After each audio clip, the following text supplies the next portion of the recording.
Welcome, curious minds, to another deep dive. Today we're plunging headfirst into the chilling fog of London, 1888. Imagine this city, millions of people, a global hub, but with this really dark, terrifying heart beating in its east end. And this is where a name popped up that, well, it still sends shivers down spines 135 years later. Jack the Ripper. It really does. And that anonymity, the fact we still don't know, it's like this open wound in history, isn't it? It's a mystery that keeps pulling people in, I think, precisely because we just have this shadow, this outline, but no face. Absolutely. So our mission today really is to sift through a whole stack of sources, right. Historical accounts, reports from the time, modern analysis, just to try and unravel the shocking facts, but also the questions that just won't go away about, well, probably the most elusive murderer ever. Yeah, we're trying to pull out the key nuggets, right? We'll look at the victims, their desperate lives, the horrible details of their deaths, obviously. Then the police hunt, which was, let's be honest, frantic, but ultimately frustrated. And the letters, of course, the infamous letters. And then really dig into the main suspects, the theories, and try to, separate fact from pure speculation. Okay, so to even start understanding the Ripper, we have to get a feel for the place first. Whitechapel, 1888. Our sources paint this picture of, well, almost a hellscape, honestly. Poverty, overcrowding, disease, crime. It was all there. A refuge for the city's poorest. Exactly. And It was this maze, this labyrinth of dark streets, little courts, narrow alleys, really hard to police effectively, even though they had a lot of officers there. People, especially women, often lived in these common lodging houses, cost 4 pence a night. Tiny out, but if you had nothing. Still a barrier, yeah. Right. So many women, like the victims we're going to talk about, were pushed into prostitution just to survive, just to get that 4 pence for a bed. Which just makes them incredibly vulnerable, doesn't it? The sources call them high-risk victims. How much did that environment, that desperation, actually help the Ripper? Oh, massively. It's a chilling thought, but yeah, their vulnerability, having to work in dark, isolated spots, it made it, well, very low risk for the attacker. Crime wasn't new there, violence happened. But the brutality of these murders, that was something else entirely. Unprecedented. One paper called it one of the most brutal. For some years, they could barely believe it. It shocked London, shocked the world, really. And it showed how Victorian society, with its extremes of wealth and poverty, just created this perfect hunting ground. But before we get into the investigation itself, let's make sure we remember the women.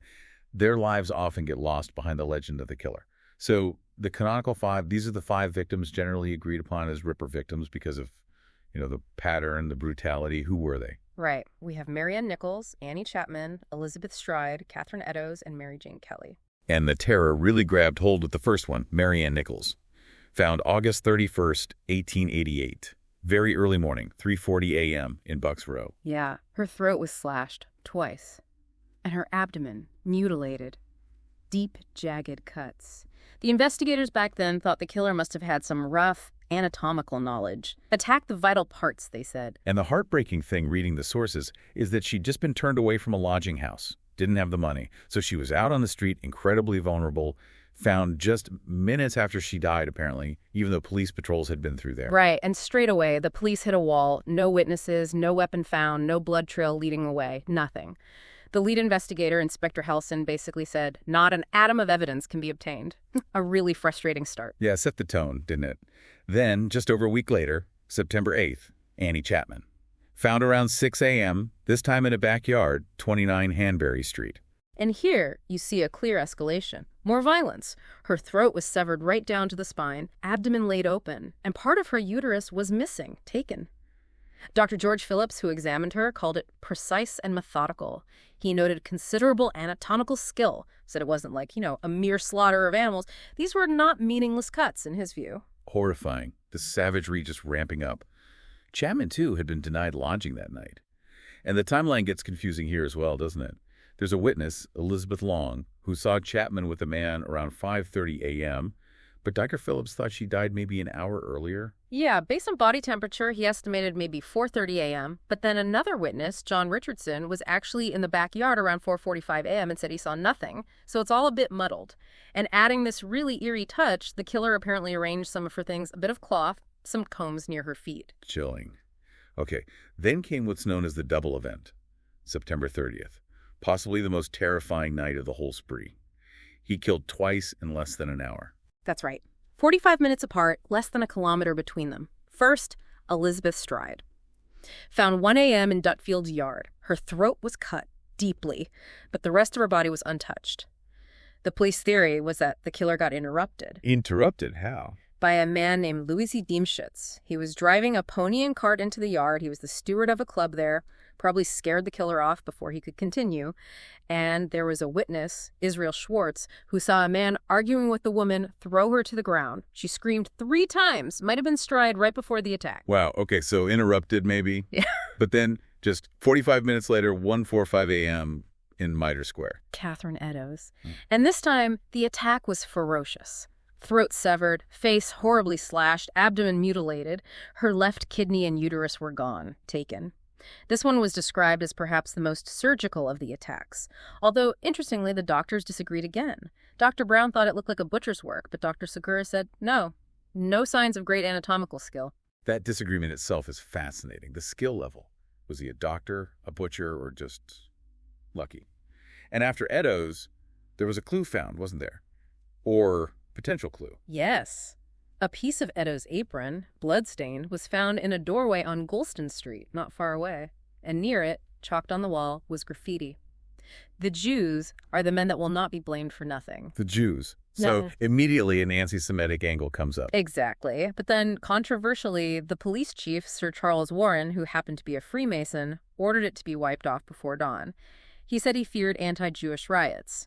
But of course, that decision instantly fueled conspiracy theories. Was he protecting someone? Maybe a fellow Mason? It's one of those points that's still hotly debated. Yeah, you can see why. Yeah. Okay, and then the final canonical victim, Mary Jane Kelly, November 9th, 1888. This one was different, wasn't it? Indoors. Right. The only one killed indoors, in her own room at 13 Miller's Court. And the brutality was off the charts. Extreme. Throat slashed to the spine, her whole body just horrifically mutilated. Organs removed, placed around the room, her heart was missing. The landlord who found her, his description was simply the work of a devil. Just horrific. Kelly was the youngest, wasn't she? Mid-20s. Yeah, youngest victim. Lived there with a man named Joseph Barnett. She was apparently seen by a neighbor, Mary Ann Cox, singing late that night. Then another witness, George Hutchinson, saw her later with a quite well-dressed man.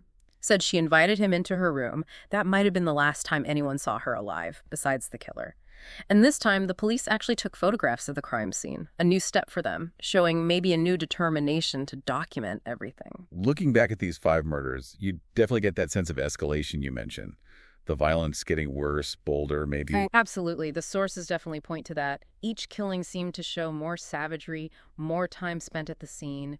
It suggests a killer growing more confident, maybe more driven by whatever compulsion he had, more dangerous. The police certainly thought so. And all this, the escalating brutality, the fact that nobody was caught, it must have created absolute panic and huge frustration with the police. Oh, intense frustration. Public anxiety was through the roof. People were furious that the police saw them as incompetent.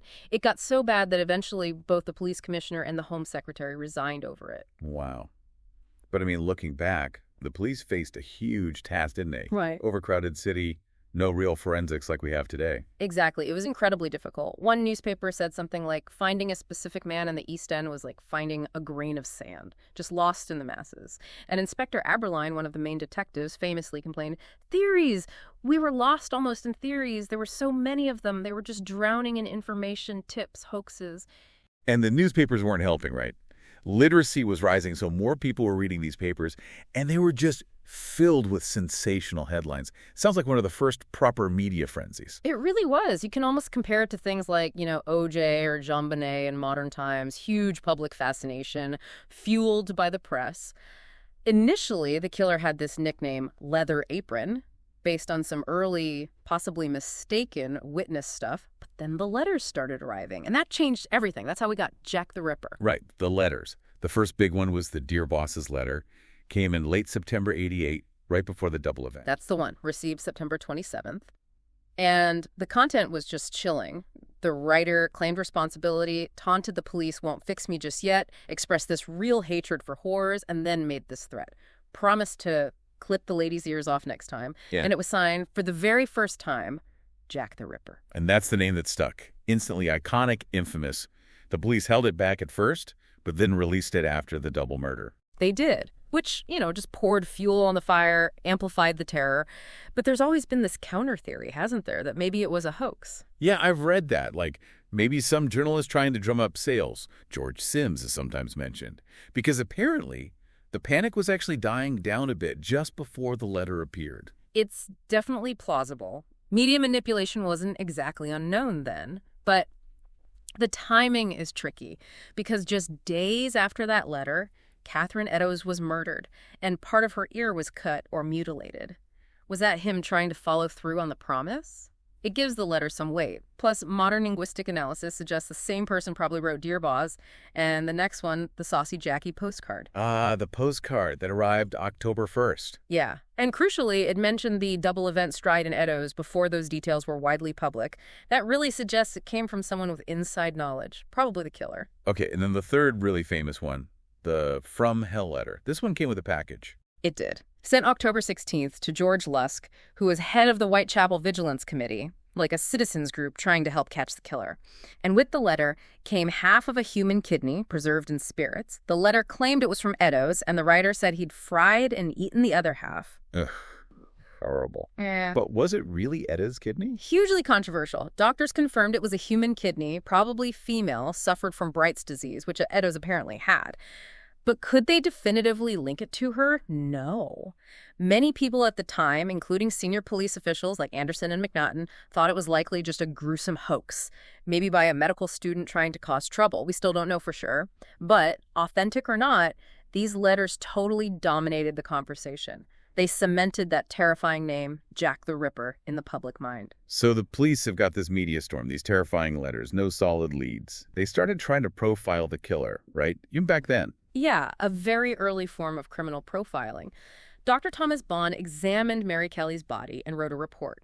He profiled the killer as probably strong, middle-aged, quiet, maybe looked respectable, inoffensive even, someone who could blend in. Okay.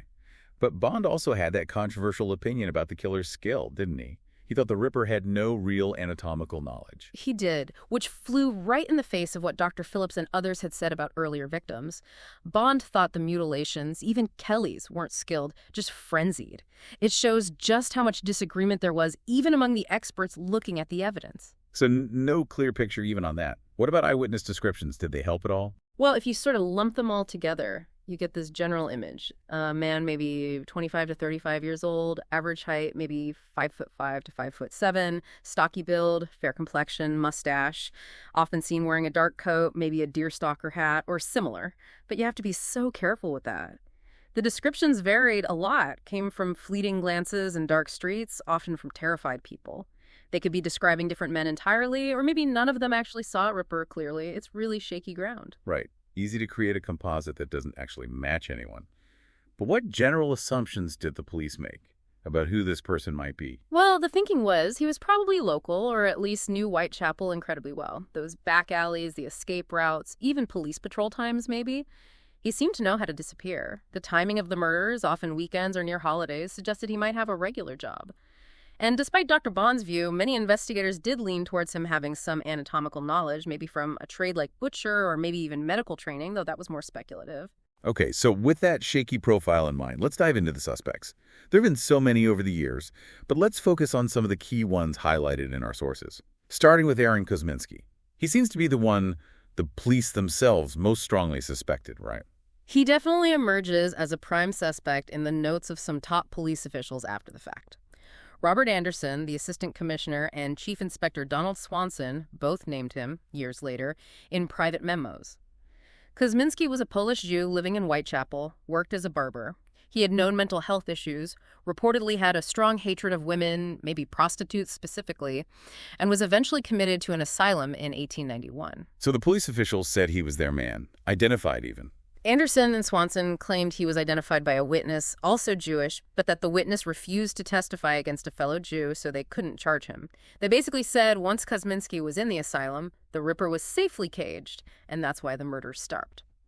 Melville McNaughton, another high-ranking officer, also listed him as one of his top 3 suspects in an 1894 memorandum. Okay, sounds compelling from the police side, but there are issues with their accounts, aren't there? Inconsistency. Back time. McNaughton's memo gets the timing of Kosminski's confinement wrong, says March 1889, but Aaron Kosminski wasn't committed until February 1891. Swanson claimed the suspect died soon after entering the asylum, but Aaron Kosminski lived until 1919. So were they misremembering details years later? Or maybe talking about a different Kosminski? It muddies the water considerably. Right. And then, much more recently, came that huge DNA claim in 2014. A book by Russell Edwards working with biochemist Jerry Lohelainen. They claimed they'd solved it using DNA from a shawl. Yes, this caused a massive sensation. The claim was they'd found a shawl supposedly belonging to Catherine Eddowes, or at least found at the scene. They extracted mitochondrial DNA, which passes down the female line from stains on it, and Lohelainen claimed he matched this mtDNA to a living female line descendant of Aaron Kosminski's sister. Headline, Kosminski confirmed as the Ripper. It wasn't that simple, was it? The scientific community pushed back hard. Extremely hard, and for very good reasons. First, the shawl itself. Its history, its provenance is completely unproven. There's no official record it was ever collected from the crime scene. Could it have been contaminated over 100+ years? Absolutely. Was it even Eddowes? A poor woman owning an expensive silk shawl? Seems unlikely. Second, and this is crucial, mitochondrial DNA is not unique like nuclear DNA. Thousands, maybe tens of thousands of people in Europe at that time would have shared the same mtDNA sequence. Finding a match doesn't pinpoint one individual. It's like finding a common hair color, not a fingerprint. Okay, so the DNA type itself isn't conclusive. Not at all for identification. And third, other scientists pointed out what they called a critical error in how Lohelainen reported the specific mtDNA sequence, confusing a common variation for a rare one, and maybe the biggest red flag.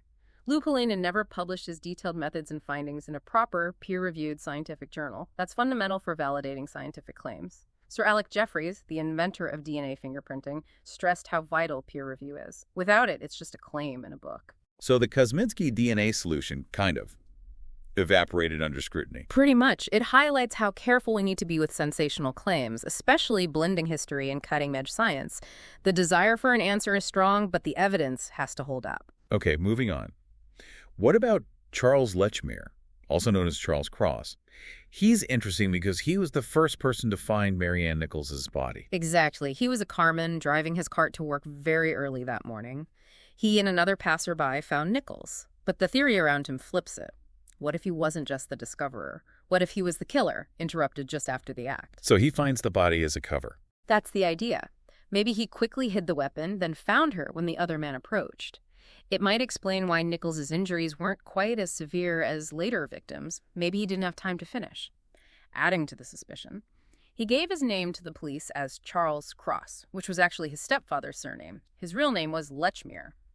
Why lie? Plus, researchers have mapped his route to work and found it aligns time-wise and location-wise with several of the murder sites. And the double event happened on a Sunday, supposedly his only day off. And the Pickford's connection.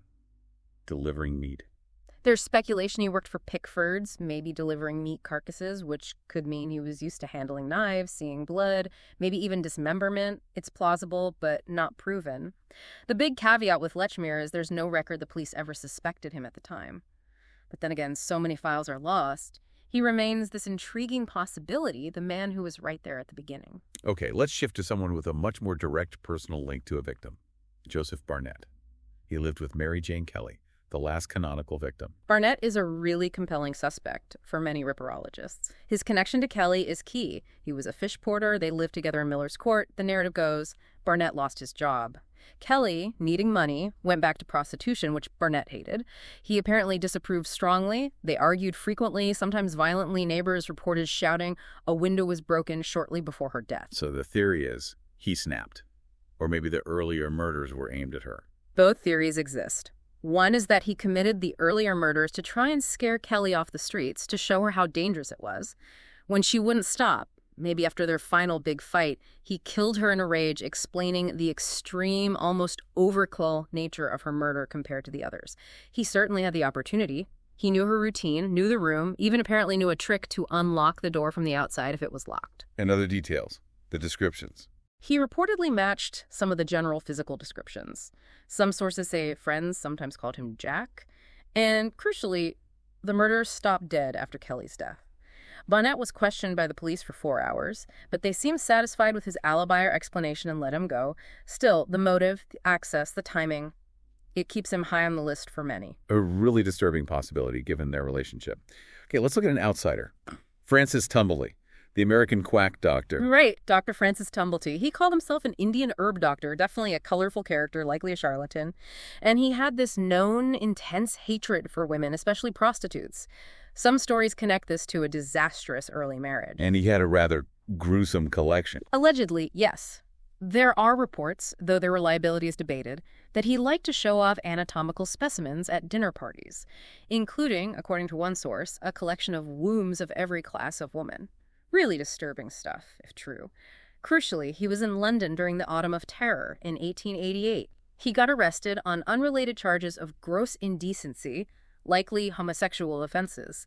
He paid bail and then promptly fled back to the United States. And the timing lines up. His arrival and departure with the murders. Pretty closely, yeah. His arrival in London seems to coincide roughly with the start, and he leaves right after Mary Kelly's murder, the last of the Canonical Five. His offenses weren't extraditable, so the London police couldn't get him back. There were also rumors, again, hard to verify, of things found after he left, like a bloody shirt or a doctor's bag left behind.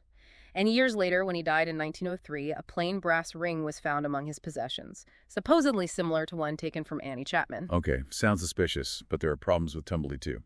Definitely. A lot of the most damning stuff about his misogyny and the anatomical collection traces back to a man named Charles Dunham, who was later described by someone who knew him as a pathological liar. So how much is true? Hard to say. Also, Tumblety's physical description, generally older, taller, quite flamboyant in his dress, doesn't really match most of the eyewitness accounts of the man seen with the victims, who was usually described as younger and plainer. Despite all that, Chief Inspector John Littlechild, another Scotland Yard detective, wrote in a letter years later that he personally suspected Tumblety very likely. Shows again, no consensus. Fascinating. The evidence is so often tangled up with rumor and unreliable narrators. Okay, what about someone famous? The painter, Walter Sickert. Sickert's connection is more modern, pushed notably by the crime novelist Patricia Cornwell. He was never suspected at the time. But Sickert was famously fascinated, some say obsessed, with the Ripper murders. He even painted a picture titled Jack the Ripper's Bedroom, supposedly depicting a room the killer might have used. Some analysts claimed certain details in his other paintings mimic the crime scenes or victim injuries, like the position of Mary Kelly's body, or slashes resembling Eddowes facial wounds. And Cornwell spent a lot of money investigating him, right? Buying his paintings. Millions. She bought dozens of his paintings, even controversially cut one up looking for clues. Most art historians were appalled. She claimed he couldn't have known certain details unless he was there. There are also anecdotal accounts of him sort of cosplaying as the Ripper, dressing up. Is there any physical evidence linking him? The main piece Cornwell leans on involves paper analysis. A forensic paper expert, Peter Bauer, examined letters written by Sickert and some of the letters attributed to Jack the Ripper, though their authenticity is debated, remember. Bauer concluded that 3 of Sickert's letters and 2 of the Ripper letters were written on a very rare, specific batch of stationery, only 24 sheets believed to have been made. Wow. Okay, that sounds specific. It does. But the massive caveat is we still don't know if those Ripper letters, Dear Boss, Saucy Jackie, etc., were actually written by the killer or were hoaxes. If they were hoaxes, the paper link means nothing regarding the murders themselves, so it's suggestive, but far from proof. Right, hinges entirely on the authenticity of those letters. Okay, one more major suspect often discussed, James Maybrick, the Liverpool cotton merchant. Maybrick's candidacy exploded in the 1990s with the appearance of 2 key items. First, the so-called Ripper Diary, supposedly found hidden under the floorboards of his former Liverpool home, Battle Crease House. It's written in a Victorian scrapbook and claims to be the killer's confession, signed Jack the Ripper, with details only the killer might know. A confession. But wasn't there controversy about the diary's discovery? Huge controversy. The man who brought it forward, Mike Barrett, initially claimed it was genuine. Then he confessed he'd fabricated it himself. Then he retracted the confession, blaming marital stress for the admission. So its authenticity is incredibly dubious. Most experts dismiss it. Okay, so the diary is shaky. What was the second item? A gold pocket watch, also linked to Maybrick. Engraved inside the cover are the scratched initials of the 5 canonical victims, the name J. Maybrick, and the chilling words, I am Jack. Scientific analysis was done on the scratches. Experts concluded they were genuinely old, likely decades old, not faked recently, but they couldn't date them precisely to 1888 or 1889. So potentially old, but not definitively from the Ripper period. Exactly. And the challenges with Maybrick are significant. He was an upper-class merchant, lived in Liverpool, quite far from Whitechapel. Why would he repeatedly travel there to commit these specific murders? Proponents argue the murders happened mainly on weekends, which would fit with him traveling from Liverpool. And he did die in May 1889, about 6 months after the last canonical murder, which fits the timeline of the killing stopping. But overall, the evidence feels quite thin and contested. So, after looking at all these suspects, Kosminski, Lechmere, Barnett, Tumblety, Sickert, Maybrick, we're still left without a definitive answer, aren't we? Completely. No single suspect has ever been conclusively proven to be Jack the Ripper. And as we've seen, even the police involved at the time couldn't agree. There was no consensus, as you said. And the investigation itself was just hampered by so many things. Immensely. The sheer volume of information, the hoaxes, unreliable witnesses, the lack of forensic tools. Fingerprinting was brand new. DNA profiling was science fiction. Add the chaos and anonymity of Whitechapel itself. Plus, many original police files haven't survived. It's almost the perfect storm for an enduring mystery. And maybe that's why it endures, right? The lack of an ending. It leaves this space for endless speculation, theories, books, films. It fascinates and horrifies us because it's unresolved. Absolutely. But it's important, I think, as some sources really emphasize, to try and shift the focus back occasionally. Back to the victims. These were real women living incredibly difficult lives who were, as one writer put it, essentially discarded by society and are now mainly remembered only because of the horrific way they died. A really crucial point. So at the end of this deep dive, we're still asking, who was Jack the Ripper? Was he a madman? A skilled surgeon? A local nobody? A visiting gentleman? Maybe even partly a myth blown up by the media? The truth is, we still don't know. The identity remains lost in the London fog, really. It's incredible, isn't it? How these crimes from 135 years ago still have such a powerful grip on our imagination. It makes you wonder, what is it about these dark, unsolved cases? Does our fascination reflect something deeper about us? Maybe societal fears, or that human need to find answers, to impose order on the chaos? What does it say about us that, all this time later, the fear, the mystery, the name Jack the Ripper, it still remains?